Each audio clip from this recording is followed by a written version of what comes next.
My husband's closest friend is getting married, and I'm absolutely refusing to attend. But here's the real question, am I in the wrong for this? Let me set the stage. I'm 30, married to Wayne, also 30, and he's a nurse.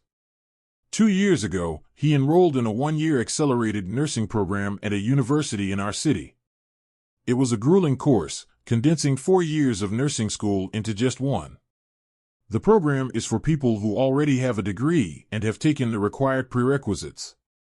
Wayne had to quit his job to fully focus on this intense schedule, devoting every waking moment to studying and preparing for the NCLEX. And me? I was right there, all in, saying, whatever you need, I've got you. Do whatever it takes to succeed. We were a team, and I supported him fully.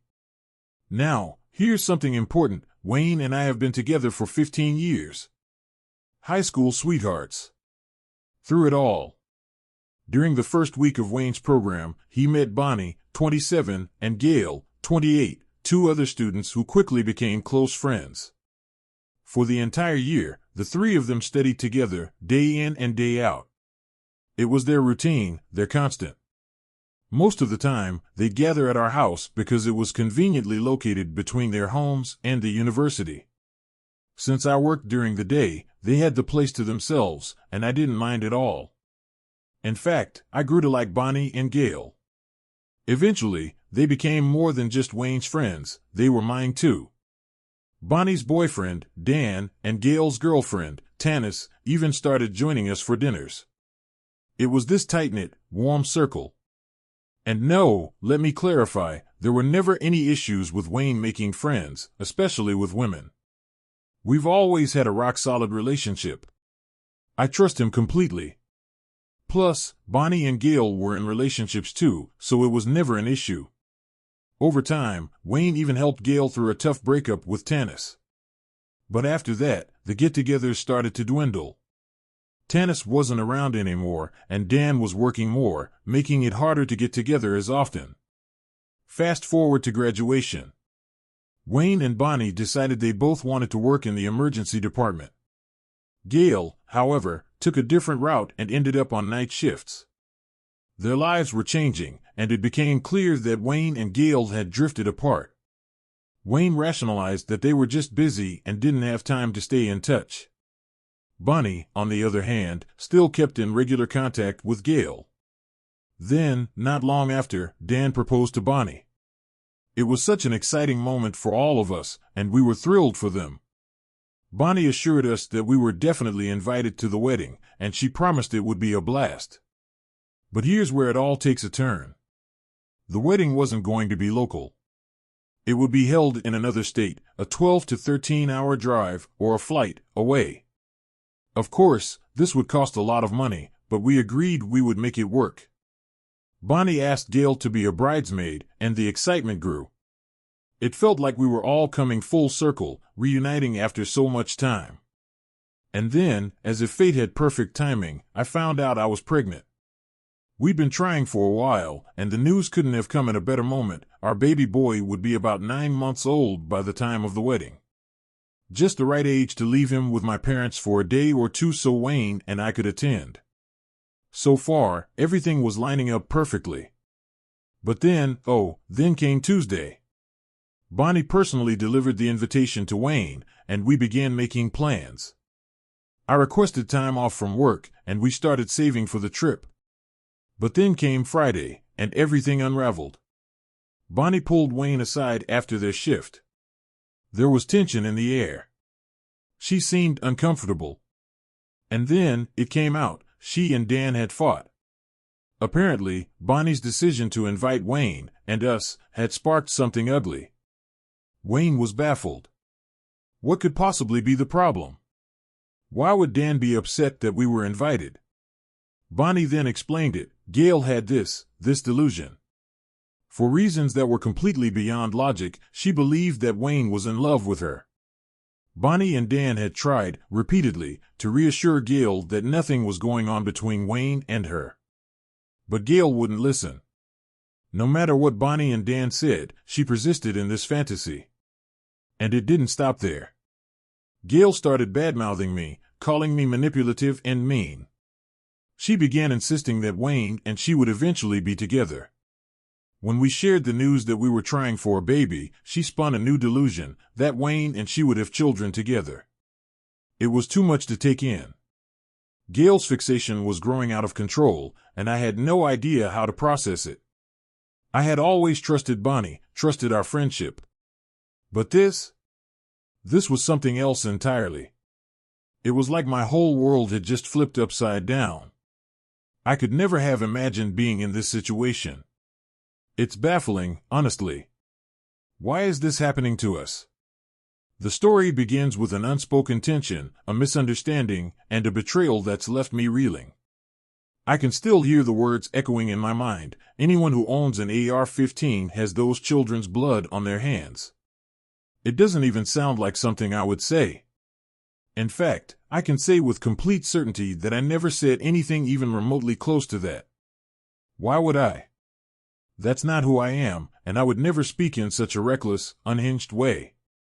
What I would have said, if I was discussing the issue, would have been that AR-15s should not be so easily accessible. We need stricter regulations to prevent tragedies like the one I witnessed. So why would Gail tell Dan this lie? What could her motive possibly be? Apparently, Gail, without Bonnie there, told Dan that I said those words. Dan, understandably, was furious. And for some reason, he chose to internalize his anger towards me. How could he? All of this entire mess, came from a conversation I never even had. He decided he couldn't be around us anymore, and the rift began. But here's where things get crazier. Dan started lying about his work schedule so he wouldn't have to come to dinners with us. It wasn't until months later that Bonnie invited him over, and that's when everything came crashing down. Dan finally opened up, telling Bonnie that he wouldn't spend time with those people, with us. What had we done? Bonnie was completely blindsided. What on earth was going on? Then, Dan dropped the bombshell. He told Bonnie that I'd made those hurtful comments. Bonnie was in shock. She told him those words were never spoken, that Gail was lying. But by then, Dan had already convinced himself of my guilt. How could he believe her? How could he let that distortion of the truth take root in his mind? As the months passed, we were in the dark. We had no idea about this twisted version of events. Bonnie, who was supposed to be my friend, never mentioned a thing. She acted like everything was fine, as if nothing had changed. After every shift, she and Wayne would talk on the phone for hours. Not once did she bring up any of this. So, when Wayne and I got the invitation to Bonnie's wedding, I thought it was a sign that things were finally mending. But it wasn't. No, far from it. Dan's anger didn't subside, it had just shifted. Now he was angry at Bonnie for going behind his back and inviting us to the wedding. Why would he do that? After everything, was it really my fault? Why was I being blamed? He refused to let go of the notion that I had said something I never did. And yet, Bonnie, despite all the tension, still wanted us there. She couldn't imagine getting married without Wayne by her side. But I couldn't shake the feeling of betrayal. How could I trust her again after everything she'd kept from us? I'm torn. Why should I attend a wedding where the very people who've wronged us will be there? Why would I want to spend thousands of dollars to go to a wedding where I feel uncomfortable? Leaving my baby behind, worrying about what might unfold, it's too much. And then there's Gail, still in the wedding party. Who's to say she wouldn't cause a scene? Could I really risk that? Wayne doesn't see things the way I do. He has this deep connection with Bonnie, a bond forged through their trauma in the ER. He sees her as a friend, and I get it, he values her. But I just can't get past all the lies and the confusion. How can I just forget the past 2 years, the years of silence, the years of being in the dark? I don't want to have to prove we're innocent. Why should we apologize for something we didn't do? Where's the apology for all the pain they've caused us? Bonnie has been trying to explain things to Dan, trying to convince him that I'm not the villain in this story. She says Gail twisted everything. But after all of this, I'm still left waiting for clarity. Why should I have to wait for an apology from people who've wronged me? Why should we continue to put ourselves in a position where we're the ones trying to convince others that we're good people? Then there's the ultimatum. Wayne and I made it clear, if Gail is at the wedding, we won't be. Bonnie said she understood, but still. Why should I feel like I'm walking on eggshells? Why should I be expected to comfort Bonnie, who I thought was my friend, while she deals with the fallout from her own actions? She's considering removing Gail from the wedding party, but she's scared it might push Gail over the edge. I get that. I can't deny that Gail is going through a tough time. But still, why am I the one who feels so conflicted? It's a mess. And I can't seem to find my way out of it. And the worst part? I'm not even pregnant anymore. My son was born in January. He's almost 9 months old now, and I still feel like I'm stuck in the past, trapped in this tangled web of misunderstandings. I sent Bonnie a message, telling her that if Gail is at the wedding, we simply won't come. Bonnie responded with a heartfelt apology, saying she never wanted to make me uncomfortable. She understood, but it didn't make this easier. Not by a long shot. And now, Wayne and I are left to wait. Wait for Bonnie to figure out what to do with this mess. Wait for answers. Wait for some kind of resolution. But I'm exhausted. I don't want to keep playing this game. And maybe, just maybe, I'm done. But I don't know what to do next. Wayne and I decided it was time to reach out to Gail. After all, as many of you pointed out, we had only heard Bonnie's side of the story. We couldn't just go on assuming everything she said was the absolute truth. So, we reached out to Gail, and let me tell you, I was bracing myself for anything. What came next? Gail admitted to having a crush on Wayne but denied everything else. Seriously? Her credibility was already in the gutter, so I took her response with a massive grain of salt. What did we do next? We took screenshots of the texts and sent them to Bonnie. No secrets here. We wanted to be completely transparent. But did Bonnie react like a rational person? No. She was upset.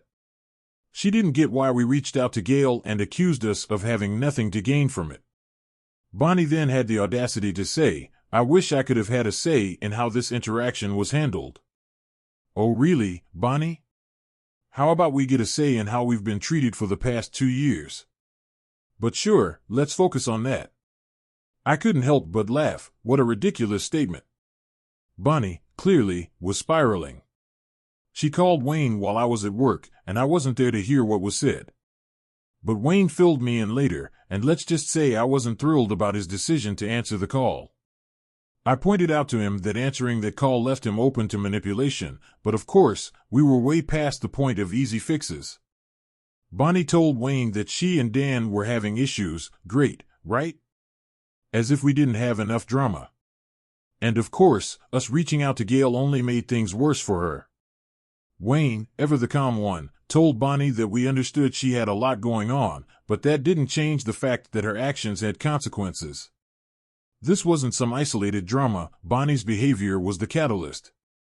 She had lied to us for so long, allowing Gail to spew her delusions unchecked. Bonnie had known that Gail was unstable, yet still encouraged us to be friends with her. Why? Why keep someone like that in your life? And that's when it hit me. Bonnie knew about Gail's lies, but never said a word to us. She let us believe the worst and never once came forward to correct the record. In fact, she let it go so far as to make Gail a bridesmaid, all while knowing the damage Gail had done to our marriage. How could Bonnie not see the damage she was causing? A wedding is supposed to be about love and respect, but Bonnie and Dan clearly didn't care about that. How could we possibly go to their wedding and celebrate their union when they had zero respect for ours? Wayne, heartbroken, needed time to process. This was huge. For years, Bonnie had been his friend, his confidant. She was someone he trusted. But now, that trust had been shattered, and he didn't know how to fix it. I told Wayne to take his time, think it through. I didn't want him making a hasty decision, but I knew where my heart was. We were done with Bonnie unless she could prove she was worthy of our trust again. Wayne wasn't sure at first, but I made it clear Bonnie had to choose. She had to decide where her priorities lay. We didn't want to cut her off, but we couldn't continue to pretend everything was fine. She needed to make her decision about Dan, about Gail, about where she stood with us. If she wanted us to stay in her life, she had to prove she was willing to put us first, not keep playing games with our emotions. And as for Dan, if he cared more about trivial matters than the state of his relationship with us, then so be it. At the end of the day, Wayne and I had to prioritize our own family. It was clear that Bonnie's choices were dragging us down into unnecessary drama, and we weren't about to let that happen. A few days later, we were finally ready to confront Bonnie. Our emotions were in check, and we were going to be as civil as possible. But make no mistake, we were firm. It was our time to stand up for ourselves. In the aftermath, Wayne admitted he felt deep hurt. It wasn't easy to let go of a friendship he had valued for so long. He wanted to believe the best in Bonnie, but the reality of her actions left him disillusioned. And I could see that. He hadn't wanted to face it, but now it was undeniable. Bonnie's actions spoke louder than her words. So what did I do? I gave Wayne space to process. After all, there was no rush. But if you've ever had to accept the absence of someone you thought you could trust, you'll understand how difficult it is. It's not easy, especially when you realize you've been living in a sea of immaturity and drama for far too long. Wayne is an amazing partner. His belief in the best of people is one of the things I love about him. But let's be real, it also makes him a bit naive. He's learning to see things more clearly, but it's a tough pill to swallow. It's frustrating, especially when I knew what the right decision was all along. So where are we now? Well, Wayne and I are in a better place. We've processed a lot of this together, and we've learned that sometimes family comes first.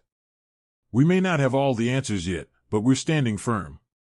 If you want another update, let me know. I'll be here, and I'll tell you exactly where we stand. And to all of you who have responded with empathy and support, thank you. Your words have been incredibly validating. It's a tough situation, but it helps to know that I'm not alone in seeing through all the ridiculousness. Trust me, this is one roller coaster I wouldn't wish on anyone.